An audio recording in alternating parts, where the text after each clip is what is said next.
ಶ್ರೀಗುರುಭ್ಯೋ ನಮಃ ಪರಮಗುರುಭ್ಯೋ ನಮಃ ಶ್ರೀಮದಾನಂದತೀರ್ಥಭಗವತ್ಪಾದಾಚಾರ್ಯಗುರುಭ್ಯೋ ನಮಃ ವ್ಯಾಸಾಯ ಭವನಾಶಾಯ ಶ್ರೀಶಾಯ ಗುಣರಾಶಯೇ ಹೃದ್ಯಾಯ ಶುದ್ಧವಿದ್ಯಾಯ ಮಧ್ವಾಯ ಚ ನಮೋ ನಮಃ ನಾರಾಯಣಂ ನಮಸ್ಕೃತ್ಯ ನರಂಚೈವ ನರೋತ್ತಮಂ ದೇವೀಂ ಸರಸ್ವತೀಂ ವ್ಯಾಸಂ ತಥೋ ಜಯಮುದೀರಯೇತ್ ಪೂಜ್ಯಾಯ ರಾಘವೇಂದ್ರಾಯ ಸತ್ಯಧರ್ಮರತಾಯ ಚ ಭಜತಾಂ ಕಲ್ಪವೃಕ್ಷಾಯ ನಮತಾಂ ಕಾಮಧೇನವೇ ದುರ್ವಾದಿಧ್ವಾಂತರವಯೇ ಸಜ್ಜನೇಂದಿವರೇಂದವೇ ಶ್ರೀ ರಾಘವೇಂದ್ರ ಗುರುವೇ ನಮೋ ಕಾರುಣ್ಯ ಸಿಂಧವೇ. ಆಚಾರ್ಯತ್ರಯರ ಭಾಷ್ಯವನ್ನು ಕೇಳ್ತಾ ಗೀತೆಯನ್ನು ಕೇಳ್ತಾ ಇದ್ವಿ. ಅದರಲ್ಲಿ ಅದಕ್ಕೋಸ್ಕರವಾಗಿ ಪೂರಕವಾಗಿ ಇನ್ನೂ ಚೆನ್ನಾಗಿ ಅರ್ಥಾನುಸಂಧಾನವಾಗಲಿ ಅಂತ ಆಚಾರ್ಯ ಮಧ್ವರ ಪರಿಚಯವನ್ನು ಆಚಾರ್ಯತ್ರಯರಲ್ಲಿ ಮಾಡಿಕೊಟ್ಟಿದ್ದೆ. ಅದೇ ಥರ ಆಚಾರ್ಯತ್ರಯರದ್ದು ಮಾಡಿದ ಹಾಗೆ ಒಂದು ಪ್ರಾಣದೇವರ ಸ್ವರೂಪವನ್ನು ಮಾಡಾದ ಮೇಲೆ ಮತ್ತೊಂದು ಪ್ರಾಣದೇವರ ಸ್ವರೂಪವಾದಂಥ ಭೀಮಸೇನನ ಆಚಾರ್ಯತ್ರಯದಾದ ಮೇಲೆ ಆ ಒಂದು ಅವತಾರತ್ರಯದ ಪರಿಚಯವನ್ನು ಮಾಡೋಣ ಅನ್ನುವಂಥ ಪ್ರೇರಣೆಯಾಗಿ ಭೀಮಸೇನನ ಬಗ್ಗೆ ಸ್ವಲ್ಪ ತಿಳಿಸ್ಕೊಡೋಣ ಅಂಥೇಳಿ ಸ್ವಲ್ಪ ದಿನಗಳ ಕಾಲ ಭೀಮಸೇನನ ಒಂದು ಚಿಂತನೆಯನ್ನು ಮಾಡೋಣಂತೆ.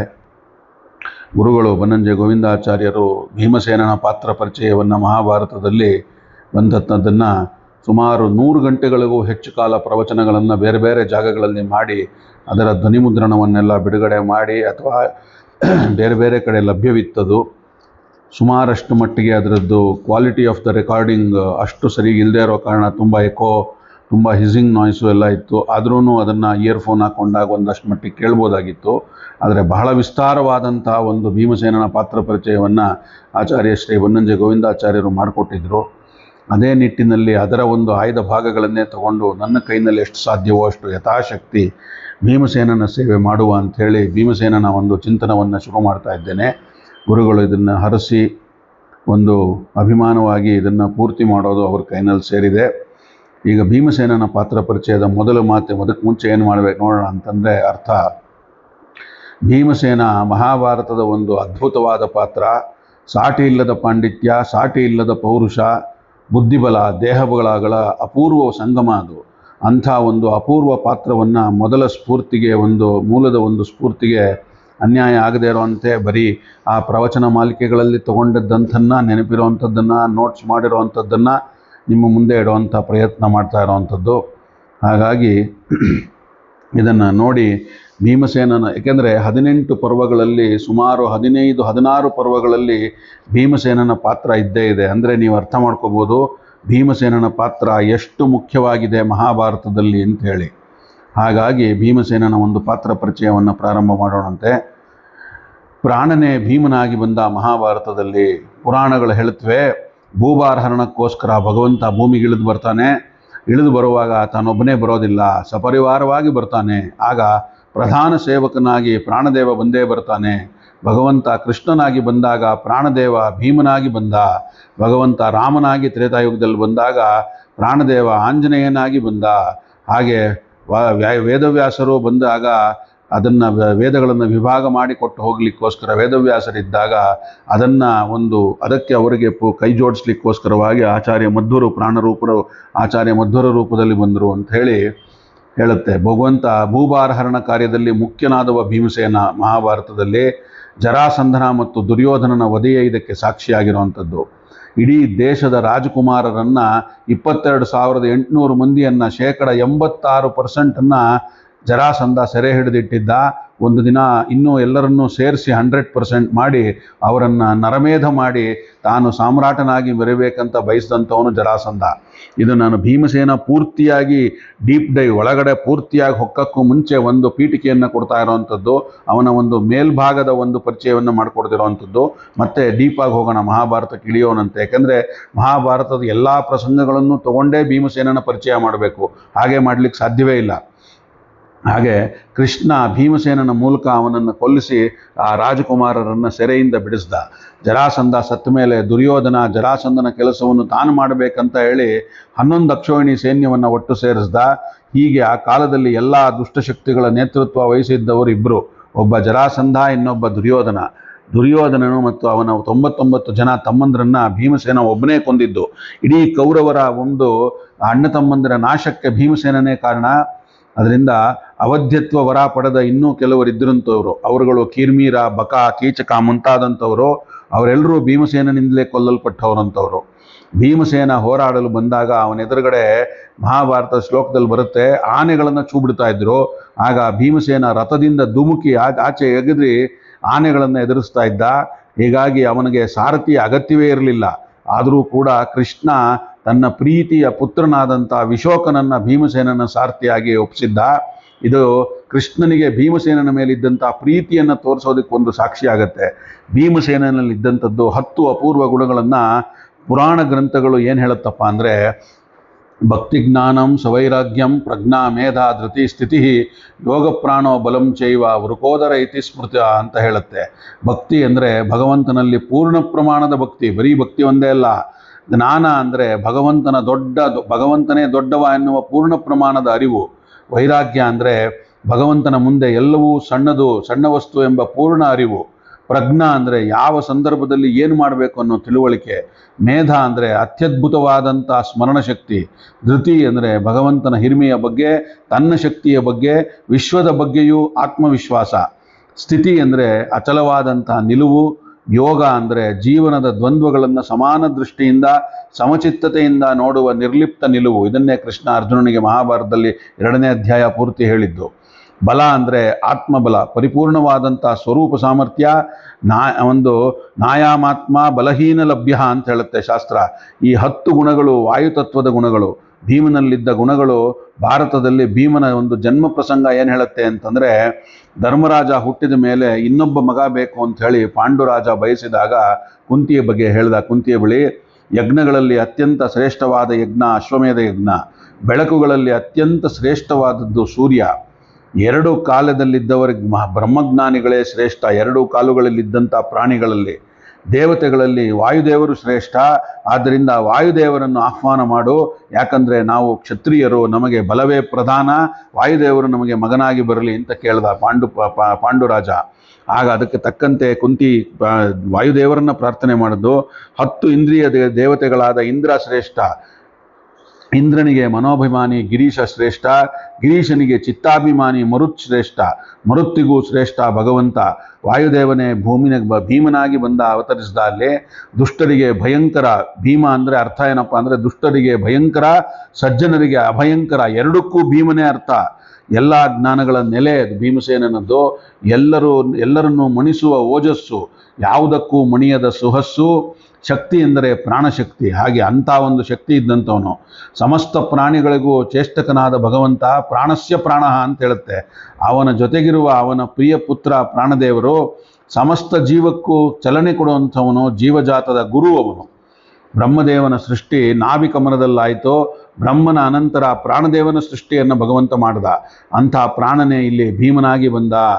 ಅದನ್ನು ಇದೇನು ಹೇಳುತ್ತೆ ಅಂದರೆ, ಪುರಾಣಗಳು ಏನು ಹೇಳುತ್ತವೆ ಅಂದರೆ, ತತ್ವಜ್ಞಾನೇ ವಿಷ್ಣು ಭಕ್ತೌ ಧೈರ್ಯೇ ಸ್ಥೈರ್ಯೇ ಪರಾಕ್ರಮೇ ವೇಗೇ ಚ ಲಾಘವೇ ಚ ಪ್ರಲಾಪಸ್ಯ ಚ ವರ್ಜನೆ ಭೀಮಸೇನೋ ಸಮೋ ನಾಸ್ತಿ ಸೇನೆಯೋರುಭಯೋರಪಿ ಪಾಂಡಿತ್ಯೇ ಚ ಪಟುತ್ವೇ ಚ ಶೂರತ್ವೇ ಚ ಬಲೇಪಿ ಚ ಅಂತ ಹೇಳುತ್ತೆ. ಇವು ಭೀಮನಲ್ಲಿದ್ದಂಥ ವಿಶಿಷ್ಟವಾದ ಗುಣಗಳನ್ನು ಹೇಳ್ತಾ ಇರೋವಂಥದ್ದು ಇದು ಮಹಾಭಾರತ ಶ್ಲೋಕ. ತತ್ವಜ್ಞಾನ ಅಂದರೆ ಸತ್ಯದ ಅರಿವು ಅಂತ. ಇಲ್ಲಿ ಸ್ವತಂತ್ರ ಅಸ್ವತಂತ್ರ ತತ್ವಗಳ ಸಮಗ್ರ ಒಂದು ಅರಿವು. ಇಲ್ಲಿ ನಾನು ಅಸ್ವತಂತ್ರ, ಭಗವಂತನೊಬ್ಬನೇ ಸ್ವತಂತ್ರ ಅನ್ನೋ ಅರಿವು. ಇದನ್ನೇ ನಾವು ಗೀತೆಯಲ್ಲೂ ನೋಡ್ಕೊಂಡು ಬರ್ತಾ ಇರೋವಂಥದ್ದು. ಸ್ವತಂತ್ರದಲ್ಲಿ ನಾರಾಯಣ ತತ್ವದಲ್ಲಿ ಅಚಲವಾದಂಥ ಅನನ್ಯವಾದಂಥ ಭಕ್ತಿ.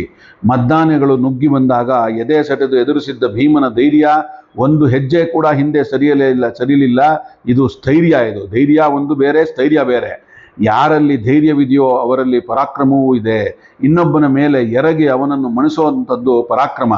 ಅದು ಯುದ್ಧವಾಗಬಹುದು ಅಥವಾ ಅಂಡರ್ಲೈನ್ ಮಾಡ್ಕೊಳ್ಳಿ, ವಾದವೂ ಆಗಬಹುದು. ಯಾಕಂದರೆ ಆಚಾರ್ಯ ಮಧ್ವರು ಅದನ್ನೇ ಮಾಡಿದ್ದು, ವಾದಗಳ ಮೂಲಕ. ಶತ್ರುಗಳು ಭೀಮನ ಮೇಲೆ ಬಂದು ಎರಗಬೇಕು ಅಂತ ಬಗೆ ಸಜ್ಜಾಗುವುದರೊಳಗಾಗಿ ಅವರನ್ನ ಮೇಲೆ ಆಕ್ರಮಿಸ್ಬಿಡ್ತಾ ಇದ್ದಂತೆ ಭೀಮ. ಇದು ಮಹಾಭಾರತದಲ್ಲಿ ಬಂದ ಶ್ಲೋಕ. ಇದು ಅವನ ವೇಗಕ್ಕೆ ಒಂದು ಸಾಕ್ಷಿ. ಶತ್ರುಗಳು ಎರಗಿದಾಗ ಭೀಮ ಬಹಳ ಕಡಿಮೆ ಸಮಯದಲ್ಲೇ ಅವರನ್ನು ಮುಗಿಸ್ಬಿಡ್ತಾ ಇದ್ದ. ಇದು ಲಾಘವ ಅಂದರೆ ಚುರುಕುತನ. ಇದು ಆನೆಗಳ ಸೊಂಡಿಲುಗಳಿಗಾಗಲಿ ಕಾಲಿಗಾಗಲಿ ಸಿಗದೆ ಹಾಗೆ ಅದರ ಹೊಟ್ಟೆ ಅಡಿಯಲ್ಲಿ ಹುದುಗಿ ಹೋಗಿ ಅವುಗಳನ್ನು ಕಕ್ಕಾಬಿಕ್ಕಿ ಮಾಡಿ ಗಾಬರಿ ಮಾಡಿಸ್ಬಿಡ್ತಾ ಇದ್ದ. ಆಗ ಆನೆಗಳು ಏನು ಮಾಡಬೇಕು ಅಂತ ತೋಚದೆ ಚೆಲ್ಲಾಪಿಲ್ಲಿಯಾಗಿ ಓಡ್ಬಿಡ್ತಾ ಬಿಡ್ತಾ ಇದ್ವಂತೆ. ಇದೆಲ್ಲ ಮಹಾಭಾರತದಲ್ಲಿ ಬಂದ ಶ್ಲೋಕಗಳಲ್ಲಿರುವಂಥ ವರ್ಣನೆಗಳು. ಸುದೀರ್ಘವಾದ ವಾಗ್ದಾಳಿಗೆ ಚುಟುಕಾದ ಉತ್ತರವನ್ನು ಕೊಡ್ತಾ ಇದ್ದವನು ಭೀಮ. ಅದನ್ನು ನಾವು ಇವಾಗ ಸಹ ನೋಡ್ತಾ ಇದ್ದೇವೆ. ಆಚಾರ್ಯ ಮಧ್ವರ ಗೀತಾ ಭಾಷ್ಯ ಮತ್ತು ಗೀತಾ ತಾತ್ಪರ್ಯ ನಿರ್ಣಯದಲ್ಲಿ ಇದೆಲ್ಲ ಲಾಘವದ 10 ಹಲವು ಮುಖಗಳು. ಯಾವತ್ತೂ ಕೂಡ ಅರ್ಥಶೂನ್ಯನಾದ ಮಾತುಗಾರಿಕೆ ಬೆಳೆಸಿದವನಲ್ಲ ಭೀಮಸೇನ, ಹಾಗೆ ಆಚಾರ್ಯ ಮಧ್ವರು ಕೂಡ. ಇದು ಪ್ರಲಾಪದ ವರ್ಜನ. ಇದು ಪಾಂಡಿತ್ಯದಲ್ಲಾಗಲಿ, ಜಾಣತನದಲ್ಲಾಗಲಿ, ಹಗೆಗಳನ್ನು ಬಗ್ಗು ಬಡಿಯುವಂಥ ಶೌರ್ಯದಲ್ಲಾಗಲಿ, ಆತ್ಮಬಲದಲ್ಲಾಗಲಿ ಎರಡೂ ಸೇನೆಗಳಲ್ಲಿ ಭೀಮನಂಥವರು ಇನ್ನೊಬ್ಬರು ಇರಲಿಲ್ಲ. ಭಾರತದಲ್ಲಿ ಭೀಮನ ಬಗೆಗೆ ಧರ್ಮರಾಜ ಹೇಳಿದ್ದೇನಪ್ಪ ಅಂತಂದರೆ, ಭಗವಂತ ಅನುಜ್ಞೆಯಂತೆ ಧರ್ಮ, ಅರ್ಥ, ಕಾಮ ಮತ್ತು ಮೋಕ್ಷಗಳನ್ನು ಕೊಡುವ ಶಕ್ತಿ ನಿನಗೆ ಒಬ್ಬನಿಗೆ ಮಾತ್ರವಿದೆ ಅಂತ ಭೀಮನ ಹತ್ರ ಹೇಳುವಂಥದ್ದು ಧರ್ಮರಾಯ ಅಣ್ಣನಾಗಿ. ಇದು ಧರ್ಮರಾಜನಿಗೆ ಭೀಮನ ಮೂಲ ರೂಪದ ಎಚ್ಚರ ಇರೋದಕ್ಕೋಸ್ಕರ ಇದು ಸೂಚಿಸ್ತಾ ಇರುವಂಥ ಶ್ಲೋಕ ಮಹಾಭಾರತದ್ದು. ಧರ್ಮರಾಜ ತನ್ನ ಎಲ್ಲ ಅಭಿವೃದ್ಧಿಗೂ ಭೀಮನನ್ನೇ ನಂಬಿದ್ದ. ಭೀಮನ ಬದ್ಧ ದ್ವೇಷಿ ದುರ್ಯೋಧನ ಏನು ಹೇಳ್ತಾನಪ್ಪ ಅಂದರೆ, ಇದೊಂದು ಇನ್ಸಿಡೆಂಟ್ ನಡೆಯುತ್ತೆ ವಿರಾಟ ಪರ್ವದಲ್ಲಿ. ಅವರು ಎಲ್ಲೆಲ್ಲೋ ಅಜ್ಞಾತವಾಸ ಮಾಡೋ ಹಾಗಿರಲಿಲ್ಲ. ಷರತ್ತಿನ ಪ್ರಕಾರ ಒಂದು ಫಾಸ್ಟ್ ಪೇಸ್ಡ್ ಆಗಿರುವಂಥ ಸಿಟಿ, ಇವಾಗಿನ ಲೆಕ್ಕದಲ್ಲಿ ನೀವೇನು ಕರಿಬೋದಪ್ಪ ಅಂದರೆ ಬೇಕಾದರೆ ಮೆಟ್ರೋಪಾಲಿಟನ್ ಸಿಟಿ ಅಂತ ಕರಿಬೋದು. ಅಂಥ ಒಂದು ವ್ಯವಹಾರಗಳಲ್ಲಿ ಅತಿ ಮುಂದೆ ಇದ್ದಂಥ ಸುಭಿಕ್ಷವಾಗಿದ್ದಂಥ ರಾಜ್ಯದಲ್ಲಿ ಪಾಂಡವರು ಅವಸಿಕೊಂಡು ಅಥವಾ ವೇಷ ಮರೆಸ್ಕೊಂಡಿರಬೇಕು ಅನ್ನೋದಿತ್ತು. ಹಾಗೆ ಅದು 12 ವರ್ಷ ಆಗಿ 13ನೇ ವರ್ಷ ಅವ್ರನ್ನ ಹುಡುಕಿಬಿಟ್ರೆ ಮತ್ತೆ ಅವ್ರು 12 ವರ್ಷ ಅಜ್ಞಾತವಾಸಕ್ಕೆ ಹೋಗ್ತಾರೆ. ಇದು ದುರ್ಯೋಧನನ ಒಂದು ತಂತ್ರ, ಶಕುನಿಯ ತಂತ್ರ ಆಗಿತ್ತು. ಅದಕ್ಕೇನು ಮಾಡಿದ್ದ ಅಂದರೆ 13ನೇ ವರ್ಷ ಎಲ್ಲ ಕಡೆಯಲ್ಲಿಯೂ ದುರ್ಯೋಧನ ಅವನ ಕಡೆಯ ಗೂಢಾಚಾರರು ಸ್ಪೈಗಳನ್ನು ಬಿಟ್ಟಿದ್ದ. ಯಾಕಂದರೆ ಪಾಂಡವರು ಮತ್ತು ಪಾಂಡವರಾದರೂ ಅಕಸ್ಮಾತಲ್ಲಿ 4 ಜನ ಇದ್ದು ಬಿಡ್ತಾರೆ ವೇಷ ಮರೆಸ್ಕೊಂಡು. ಭೀಮನಾಗಲಿ ಅಥವಾ ದ್ರೌಪದಿ ಆಗಲಿ ವೇಷ ಮರೆಸ್ಕೊಂಡಿರೋಕ್ಕೆ ಸಾಧ್ಯವೇ ಇಲ್ಲ ಅನ್ನೋದು ದುರ್ಯೋಧನನಿಗೆ ಖಡಾಖಂಡಿತವಾಗಿ ಗೊತ್ತಿತ್ತು. ಯಾಕಂದರೆ ಭೀಮಸೇನ 10,000 ಜನ 1,00,000 ಜನಗಳ ಮಧ್ಯದಲ್ಲಿದ್ದರೂ ಎದ್ದು ಕಾಣ್ತಾ ಇದ್ದ. ಅಂಥ ಮೈಕಟ್ಟು, ಅಂಥ ಸೌಂದರ್ಯ, ಅಂಥ ಶಕ್ತಿ, ಅಂಥ ಎದೆಗಾರಿಕೆ ಅವನಲ್ಲಿ ಇದ್ದಂಥದ್ದು. ಅದೇ ತರಹ ಎಲ್ಲೇ ಇದ್ದರೂ 10,000 ಜನ ಹೆಂಗಸರು ಮಧ್ಯದಲ್ಲಿದ್ದರೆ ದ್ರೌಪದಿಯನ್ನು ಫಸ್ಟ್ ಗುರುತಿಡಿಬೋದಾಗಿತ್ತು. ಅಂಥ ಒಂದು ಸೌಂದರ್ಯವತಿ ದ್ರೌಪದಿ ಆಗಿದ್ಲು. ಇವರಿಬ್ಬರೂ ಬಚ್ಚಿಟ್ಕೊಂಡಿರೋಕ್ಕೆ, ವೇಷ ಮರೆಸ್ಕೊಂಡಿರೋಕ್ಕೆ ಸಾಧ್ಯವೇ ಇಲ್ಲ ಅನ್ನೋದು ದುರ್ಯೋಧನಿಗೆ ಚೆನ್ನಾಗಿ ಗೊತ್ತಿತ್ತು. ಅದಕ್ಕೋಸ್ಕರ ಅವರ ಸ್ಪೈಗಳನ್ನೆಲ್ಲ ಬಿಟ್ಟಿದ್ದ. 13 ವರ್ಷಗಳು ಕಳೆದಾಗ ಎಲ್ಲ ಸ್ಪೈಗಳು ಹತ್ತತ್ತು ಬಂದಾಗ ವಾಪಸ್ ಬಂದು ಎಲ್ಲೂ ಕಾಣಿಸ್ತಾ ಇಲ್ಲ ನಮಗೆ ಪಾಂಡವರು. ಎಲ್ಲ ದೇಶಗಳನ್ನು, ಎಲ್ಲ ರಾಜ್ಯಗಳನ್ನು ಸುತ್ತಿ ನೋಡಿ ಆಯಿತು. ಯಾವ ಒಂದು ಚೇಂಜಸ್ಸು ಇಲ್ಲ. ಎಲ್ಲೂ ಪಾಂಡವರ ಸುಳಿವೇ ಇಲ್ಲ. ಅದರಲ್ಲೂ ಭೀಮನಾದ್ದು ದ್ರೌಪದಿಯ ಸುಳಿವು ಇಲ್ಲವೇ ಇಲ್ಲ ಅಂತ ಹೇಳ್ತಾರೆ. ಎಲ್ಲರೂ ಆಯಿತು ಹೋಗಿ ಅಂತಾನೆ. ಎಲ್ಲರೂ ಹೋಗುವಾಗ ಒಬ್ಬನೇ ಒಬ್ಬ ನಿಂತು, ಆದರೆ ದುರ್ಯೋಧನ ಮಹಾರಾಜ ಒಂದೇ ಒಂದು ವಿಚಿತ್ರ ಘಟನೆ ಒಂದೇ ಒಂದು ನಡೀತು. ಅದು ಇದಕ್ಕೆ ರಿಲೆವೆಂಟೋ ಅಲ್ವೋ ನನಗೆ ಗೊತ್ತಿಲ್ಲ. ವಿರಾಟ ನಗರದಲ್ಲಿ ಕೀಚಕ ಇದ್ನಲ್ಲ ದುರ್ಯೋಧನ, ಅವನು ಸತ್ತೋದ ಅಂತ ಹೇಳ್ತಾರೆ. ಹೇಳಿಬಿಟ್ಟು ಆಯಿತು ಅಂತಾನೆ ಹೋದ ತಕ್ಷಣ ದುರ್ಯೋಧನನಿಗೆ ಫ್ಲ್ಯಾಶ್ ಆಗತ್ತೆ. ಆ ದುರ್ಯೋಧನನ ಬಾಯಿನಲ್ಲಿ ಬಂದಂಥ ಮಹಾಭಾರತದ ಶ್ಲೋಕ ಏನಪ್ಪ ಅಂದರೆ ನೋಡಿ ಹೇಳ್ತೀನಿ ಅದನ್ನ. ಭೀಮಶ್ಚ ಬಲಭದ್ರಶ್ಚ ಮದ್ರರಾಜಶ್ಚ ವೀರ್ಯವಾನ್ ಚತುರ್ಥ ಕೀಚಕಸ್ತೇಷಾಂ ಪಂಚಮಂ ನಾನು ಶುಶ್ರುಮ ಅನ್ಯೋನ ನಂತರ ಬಲಾಹ ಕ್ರಮದೇತ ಪ್ರಕೀರ್ತಿತಾಹ ಅಂತ ಹೇಳ್ತಾನೆ. ಅಂದರೆ ಅವನಿಗೆ ಚೆನ್ನಾಗಿ ಗೊತ್ತಿತ್ತು ಇಡೀ ಪ್ರಪಂಚದಲ್ಲಿ ಶಕ್ತಿಶಾಲಿಗಳು ಅಂದರೆ 4 ಜನ. ಅದು ಈ ಅನುಕ್ರಮದಲ್ಲೇನೆ. ಮೊದಲು ಭೀಮ, ಆಮೇಲೆ ಬಲಭದ್ರ ಕೃಷ್ಣನ ಅಣ್ಣ ಬಲರಾಮ, ಆಮೇಲೆ ಮದ್ರರಾಜ ಯಾರು ಶಲ್ಯ, ಇವರ ಸೋದರ ಮಾವ ನಕುಲ ಸಹದೇವರ ಸೋದರ ಮಾವ ಮಾದ್ರಿಯಾದ ಅಣ್ಣ, ಆಮೇಲೆ ಕೊನೆಗೆ 4ನೇ ಅವನು ಕೀಚಕ. ಅವನು ಗದಾಯುದ್ಧ ಪಟು, ಕುಸ್ತಿ ಪಟು ದುರ್ಯೋಧನ. ಆದರೆ ಅವನು ಈ 4 ಜನದ ಲಿಸ್ಟ್ನಲ್ಲಿ ಸೇರಿಸ್ಕೊಳ್ಳೋದಿಲ್ಲ. ಅವನೇನು ಹೇಳ್ತಾನೆ ಅಂದರೆ ಚತುರ್ಥಶ್ಚ ಕೀಚಕಸ್ತೇಷಾಂ ಪಂಚಮಂ ನಾನು ಶುಶ್ರುಮ, 5ನೇ ಅವರು ಇಲ್ಲವೇ ಇಲ್ಲ ಅಂತ ಹೇಳ್ತಾನೆ. ಅಂದರೆ ಮೊದಲನೇವನು ಭೀಮ, ಆಮೇಲೆ ಬಲಭದ್ರ, ಆಮೇಲೆ ಶಲ್ಯ, ಆಮೇಲೆ ಕೀಚಕ. ಇವ್ರು 4 ಜನನ್ ಬಿಟ್ಟರೆ ಬೇರೆ ವೀರರೇ ಇಲ್ಲ ಅಂತ ಹೇಳ್ಬಿಟ್ಟ. ಒಂದು ಸ್ಟೇಟ್ಮೆಂಟು ದುರ್ಯೋಧನದ್ದು. ಹಾಗಾಗಿ ಅವನು ಏನು ಕನ್ಕ್ಲೂಷನ್ಗೆ ಬರ್ತಾನೆ ಅಂದರೆ ಬಲಭದ್ರ ಇಲ್ಲ, ದ್ವಾರಕೆಯಲ್ಲಿದ್ದಾನೆ, ಅವನಿಗೆ ಬರೋದು ಇಲ್ಲ. ಕೀಚಕನ ಹತ್ರ ಅವ್ನಿಗೆ ಯಾವ ದ್ವೇಷವೂ ಇಲ್ಲ. 2ನೇದು ಶಲ್ಯ, ಅಲ್ಲೆಲ್ಲೋ ಇದ್ದಾನೆ, 650 ವರ್ಷ ವಯಸ್ಸಾಗಿದೆ ಅವನಿಗೆ. ಅವನ ರಾಜ್ಯವನ್ನು ಅವನು ಆಳ್ಕೊಂಡು ಅವನಿದ್ದಾನಲ್ಲಿ, ಅವನಿಗೂ ಇವನಿಗೂ ಯಾವ ಸಂಬಂಧನೂ ಇಲ್ಲ. ಇನ್ನು ಕೀಚಕ ಸತ್ತಿರೋನು. ಕೀಚಕ ಸತ್ತಿದ್ದಾನೆ ಅಂದಮೇಲೆ ಅವನು ಕೆಳಗಿರೋವಂಥವ್ರು ಯಾರೂ ಅವನನ್ನು ಸಾಯಿಸೋಕ್ಕಾಗಲ್ಲ. ಅವನನ್ನು ಸಾಯಿಸಿರೋದು ಅಂದರೆ ಭೀಮನೇ ಇರಬೇಕಲ್ಲಿ ಅನ್ನೋ ಕನ್ಕ್ಲೂಷನ್ಗೆ ಬಂದ. ಎಂಥ ಕುತಂತ್ರದ ಒಂದು ಬುದ್ಧಿ ನೋಡಿ ದುರ್ಯೋಧನದ್ದು ಲಾಜಿಕ್ಕು. ಹಾಗೆ ಆದರೆ ಈಗಿನವ್ರು ಏನು ಮಾಡಿಬಿಟ್ಟಿದ್ದಾರೆ ಅಂದರೆ ಇದು ಪಾಠ ಸರಿಗಿಲ್ಲ ಅಂದ್ಕೊಂಡು ಬಲಭದ್ರಶ್ಚ ಭೀಮಶ್ಚ ಅಂತ ಹಾಕ್ಬಿಟ್ಟಿದ್ದಾರೆ. ಯಾಕಂದರೆ ಬಲರಾಮ ಭೀಮನಿಗೆ ಗುರು ಅಲ್ವೇ ಗದಾಯುದ್ಧದಲ್ಲಿ ಅಂತ. ಅವನು ಕಲ್ತಿದ್ದವನ ಹತ್ರ ಸ್ವಲ್ಪವೇ ಬಲರಾಮನ ಹತ್ರ. ಯಾಕಂದರೆ ಭೀಮನಿಗೆ ಸಕಲವೂ ಮೊದಲೇ ಗೊತ್ತಿತ್ತು. ಆದರೂ ಹೋಗಿ ಕಲ್ತು ಬಂದ ಕೃಷ್ಣ ಹೇಳಿದ್ದಕ್ಕೋಸ್ಕರ. ಹಾಗಾಗಿ ಭೀಮ ಬಲರಾಮನ ಹತ್ರ ಪಾಠ ಕಲ್ತಿದ್ರಿಂದ ಬಲರಾಮನೇ ಶ್ರೇಷ್ಠವಾದವನು ಗದಾಯುದ್ಧದಲ್ಲಿ ಅಂತ ಈಗಿನ ಪಾಠಗಳಲ್ಲಿ ಬಲಭದ್ರಶ್ಚ ಭೀಮಶ್ಚ ಮದ್ರರಾಜಶ್ಚ ವೀರ್ಯವಾನ್ ಅಂತ ಬರುತ್ತೆ. ಅದು ತಪ್ಪು. ಮೂಲ ಪಾಠ ಭೀಮಶ್ಚ ಬಲಭದ್ರಶ್ಚ ಮದ್ರರಾಜಶ್ಚ ವೀರ್ಯವಾನ್ ಚತುರ್ಥ ಕೀಚಕಸ್ತೇಷಾಂ ಪಂಚಮಂ ನಾನು ಶುಶ್ರುಮ. 5ನೇ ಅವ್ರು ಇಲ್ಲವೇ ಇಲ್ಲ ಅಂತಾನೆ. 5 ಜನ ಭೀಮಸೇನ, ಬಲರಾಮ, ಶಲ್ಯ, ಕೀಚಕ. ಆದ್ರಿಂದ ಕೀಚಕನನ್ನು ಕೊಲ್ಲಬಲ್ಲವನು ಭೀಮಸೇನ ಒಬ್ಬನೇ. ಶಾಸ್ತ್ರಜ್ಞರಲ್ಲಿ ಒಂದು ಶಾಸ್ತ್ರಜ್ಞರಲ್ಲಾಗ್ಬೋದು, ಶಸ್ತ್ರಜ್ಞರಲ್ಲಾಗ್ಬೋದು, ಸತ್ವ ಪಾಂಡಿತ್ಯ ಸಜ್ಜನಿಕೆಯಲ್ಲಾಗ್ಬೋದು, ತೋಳ್ಬಲದಲ್ಲಿ, ಧೈರ್ಯದಲ್ಲಿ, ಪ್ರಾಣಶಕ್ತಿಯಲ್ಲಿ, ಇಂದು ಇಡೀ ಭೂಮಂಡಲದಲ್ಲಿ ದೈತ್ಯರಲ್ಲಿ, ರಾಕ್ಷಸರಲ್ಲಿ, ಮನುಷ್ಯರಲ್ಲಿ ಈ 4ವರೇ ಶ್ರೇಷ್ಠ ಅಂತ ದುರ್ಯೋಧನನ ಒಂದು ವಿಚಾರ. ಹಾಗಾಗಿ ಕೀಚಕನನ್ನು ಕೊಂದಿದ್ದಾನೆ ಅಂದರೆ ಅದು ಭೀಮಸೇನ ಮಾತ್ರ. ಮಹಾತ್ಮನಾದ ಕೃಷ್ಣ ಭೀಮಸೇನ ಇಬ್ಬರನ್ನೂ ಬಿಟ್ಟು ಜ್ಞಾನ ವಿಜ್ಞಾನಗಳಲ್ಲಿ ಬಲರಾಮನಿಗೆ ಸಾಟಿಯಾದವರು ಯಾರೂ ಇರಲಿಲ್ಲ.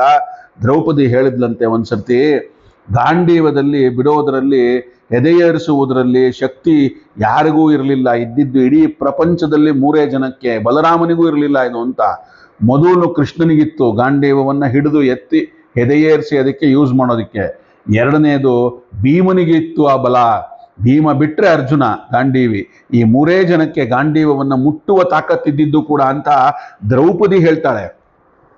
ನೆಕ್ಸ್ಟು ಭೀಮ ಹುಟ್ಟು ಎಂಬ ಭೂಕಂಪವನ್ನು ನೋಡೋಣಂತೆ ಹೇಗಾಯ್ತು ಅಂತ ಹೇಳಿ. ಮೊದಲು ಧಾರ್ಮಿಕನಾದ ಧರ್ಮರಾಜ ಹುಟ್ಟಿದ. ಅನಂತರ 1 ವರುಷ ಕಳೆದ ಮೇಲೆ ಭೀಮ ಹುಟ್ಟಿದ. ದೇವತೆಗಳ ಮೂಲಕ 2 ವಿಧದ ಜನನ. ಅದರಲ್ಲಿ ಒಂದು ಸಂಕಲ್ಪ ಮಾತ್ರದಿಂದ ಅಥವಾ ಸ್ಪರ್ಶದ ಮೂಲಕ ಶಕ್ತಿಪಾತದಿಂದ, ಇನ್ನೊಂದು ಸಹಜ ಸೃಷ್ಟಿಯಂತೆ ಸ್ತ್ರೀ ಪುರುಷರ ಸಮಾಗಮದಿಂದ. ಪಾಂಡವರ ಜನನ ಮೊದಲು ಬಗೆಯದು, ಕರ್ಣನ ಜನನ 2ನೇ ಬಗೆಯದು. ಯಮಧರ್ಮನೇ ಧರ್ಮರಾಜನಾಗಿ ಹುಟ್ಟಿ ಬಂದ ಬಳಿಕ ಧರ್ಮನ ರಕ್ಷಣೆಗೆ ಬಲಜ್ಯೇಷ್ಠನಾದಂಥ ಕರೆ ಮಾಡುವಂಥ ಪಾಂಡು ಕರೆದಾಗ, ನಾರಾಯಣ ಈಗಾಗಲೇ ವ್ಯಾಸರೂಪದಿಂದ ಅಪ್ಪನಾಗಿದ್ದಾನೆ ಪಾಂಡುವಿಗೆ. ಹಾಗಾಗಿ ಕುಂತಿ ಅವನನ್ನು ಮಗನಾಗಿ ಬಾ ಅಂತ ಕರೆಯುವಂತಿಲ್ಲ. ಆಗಿರುವಾಗ ಅಪ್ಪ ಆಗ್ಬಿಡ್ತಾನಲ್ಲ, ಅದಕ್ಕೋಸ್ಕರವಾಗಿ ಚತುರ್ಮುಖನಿಗೆ ಭೂಮಿಯಲ್ಲಿ ಜನನವಿಲ್ಲ, ಅದು ಶಾಸ್ತ್ರದಲ್ಲಿದೆ. ಹಾಗಾಗಿ ಇವರಿಬ್ಬರ ನಂತರ ದೊಡ್ಡ ಹಿರಿಮೆಯಲ್ಲಿ ದೊಡ್ಡವನು ಅಂದರೆ ವಾಯುದೇವರು. ಹಾಗಾಗಿ ವಾಯುದೇವರನ್ನು ಪ್ರಾರ್ಥನೆ ಮಾಡಿದ್ಲು. ಆಗ ನಿರ್ಧರಿಸಿ ಕುಂತಿ ಅದನ್ನು ಕರೆದಾಗ ಸ್ಪರ್ಶ ಮಾತ್ರದಿಂದ ಕುಂತಿಗೆ ವಾಯುಪುತ್ರನಾಗಿ ಹುಟ್ಟಿದ. ಭೀಮ ಅಂದರೆ ಎಲ್ಲ ಅರಿವಿನ ಮೇರು, ಭೃತ ಮತ್ತು ಮಾನ ಭೀಮ ಅಂತ ಅರ್ಥ ಇದಕ್ಕೆ. ಇನ ಎಂದರೆ ಸ್ವಾಮಿಯಾದ ಭಗವಂತ, ಅವನ ಜೊತೆಗಿರುವವನು ಸೇನ, ಸ ಪ್ಲಸ್ ಇನ ಅಂತಾಗತ್ತೆ, ಸೇನ ಅಂತ. ಅದಕ್ಕಂತಲೇ ಅವನ ಹೆಸರು ಭೀಮಸೇನ ಅಂತ. ಭೀಮನ ಜನನದ ಬಗ್ಗೆ ಮಹಾಭಾರತ ಏನು ಹೇಳುತ್ತೆ ಅಂದರೆ ನೋಡಿ, ಭೀಮಸೇನ ಹುಟ್ಟಿದಾಗ ಎಲ್ಲ ರಾಜರು ಹೆದರಿ ನಡುಗುದ್ರಂತೆ. ಯಾಕಂದರೆ ಪ್ರಾಣಿಗಳು ತತ್ತರಿಸಿದುವಂತೆ, ದುಷ್ಟರಾಜರ ಹಸುಗಳು, ಕುದುರೆಗಳು ಕಣ್ಣೀರು ಸುರಿಸುವಂತೆ ಇನ್ನು ತನ್ನ ಯಜಮಾನನ ಕತೆ ಮುಗಿಯಿತು ಅಂತ ಹತ್ತುವಂತೆ ಪ್ರಾಣಿಗಳು ಭೀಮ ಹುಟ್ಟಿದಾಗ ಒಂದು ಅಶರೀರವಾಣಿ ಕೇಳಿಸ್ತಂತೆ. ಮಹಾಭಾರತದಲ್ಲಿ ಬರೋ ಶ್ಲೋಕ ಇದು. ಜಗತ್ತಿನಲ್ಲೇ ಒಂದು ಬಲಜ್ಯೇಷ್ಠನೇ ನಿನ್ನ ಮಗನಾಗಿ ಹುಟ್ಟಿದ್ದಾನೆ ಅಂತ ಅಶರೀರವಾಣಿ ಆಗಿದೆ. ಭೀಮ ಮಗುವಾಗಿದ್ದಾಗ ಒಂದು ವಿಸ್ಮಯ ನಡೆಯುತ್ತೆ. ಕಲಿಯುಗ ಪ್ರಾರಂಭ ಆಗೋದಕ್ಕಿಂತ 71 ವರ್ಷಗಳ ಮೊದಲನೇ ಮಾತಿದು. ಹಿಮಾಲಯದ ಕಾಡಿನ ಪರಿಸರ. ಅಲ್ಲಿ ಕುಂತಿ ಪುಟ್ಟ ಮಗು ಭೀಮಸೇನನನ್ನ ತೊಡೆ ಮೇಲೆ ಇಟ್ಕೊಂಡು ಮಡಲಲ್ಲಿ ಇಟ್ಕೊಂಡು ಮುದ್ದಾಡಿಸ್ತಾ ಇದ್ಲು. ಪಕ್ಕದಲ್ಲೇ ಒಂದು ಹುಲಿ ಗರ್ಜಿಸಿತು. ಆಗ ಕುಂತಿ ಗಾಬರಿಯಲ್ಲಿ ಕೂಡಲೇ ಎದ್ದಾಗ ಮಲಗಿದ್ದ ಮಗು ಕೆಳಗೆ ಕಲ್ಲಿನ ಮೇಲೆ ದವಾರ ಅಂತ ಬಿದ್ದೋಯ್ತು. ಆ ಮಗು ಬಿದ್ದಾಗ ಆ ಕಲ್ಲು ಬಂಡೆ ಒಡೆದು ನುಚ್ಚು ನೂರಾಗೋಯ್ತು ಅಂತ ಹೇಳ್ತಾರೆ. ಅದರಿಂದಲೇ ಈ ಪರ್ವತಕ್ಕೆ ಶತಶೃಂಗ ಅಂತ ಹೆಸರು ಇದಕ್ಕೆ. ಅದು ಒಡೆದಿದ್ರಿಂದ ಅದು ಮಗುಗೇನೂ ಆಗಲಿಲ್ಲ. ಪಾಂಡುವಿನ ವಿಸ್ಮಯಕ್ಕೆ ಮರವಟ್ಟು ನಿಂತುಬಿಟ್ಟ. ಪಾಂಡು ನೋಡ್ಬಿಟ್ಟಿದ್ದನ್ನ ಸರ್ಪ್ರೈಸ್ ಆಗಿ. ಈಗ ಕಲಿಯುಗ ಪ್ರಾರಂಭವಾಗೋದಕ್ಕಿಂತ 78 ವರ್ಷಗಳ ಮೊದಲಿನ ಮಾತಿದು. ಇದು ಯದುವಂಶದಲ್ಲಿ ಉದ್ಧವ ಹುಟ್ಟಿದ. ಅವನು ಹುಟ್ಟಿದ 3 ವರ್ಷಗಳ ಕಳೆದ ಮೇಲೆ ಸಾತ್ಯಕಿ ಹುಟ್ಟಿದ. ಚೇಕಿತಾನ ಮತ್ತು ಕೃತವರ್ಮರು ಹುಟ್ಟಿದ್ರು. ಅದಾದ ಮೇಲೆ 3 ವರ್ಷಗಳ ನಂತರ ಯುಧಿಷ್ಠಿರ ಹುಟ್ಟಿದ್ದು.